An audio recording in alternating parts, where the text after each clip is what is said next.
Hello and welcome back to another video, guys. In this video we're working on this Land Rover 3 litre diesel 2014.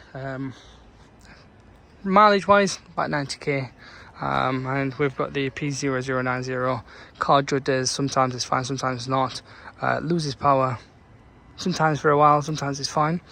Now I'm going to show you where this is. This is the fuel pressure regulator control unit, P0090. I'll show you where it is so you know what the sensor looks like.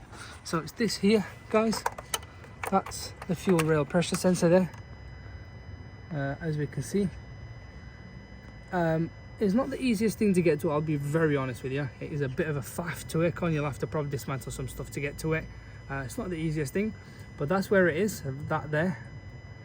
I can't remember what size bolt you need to use. Long story short, it looks like it's faulty. It's common in most cars. It doesn't matter. It doesn't have to be like Range Rovers. It could be any other VAT cars. They're known for it badly as well. Try and avoid driving on it because it's going to cause internal damage. Get a WM original sensor. I don't know the part number, so just ring Land Rover themselves and get the part number off them. Or if you want to order it through them, happy days. But that's where it is, guys. It's just a case of when you put the new one in, it may take a while for it to crank. If it does, just kind of be wary. Start it up, done, dusted, and then it'll just be a case of full scan and clear from our end as well. And there you are. I don't think anything will come up. That's fine, that's there for a while, so we'll dig into that at a later point. But yeah, that's where it is, guys. On the engine, on the right side, just there.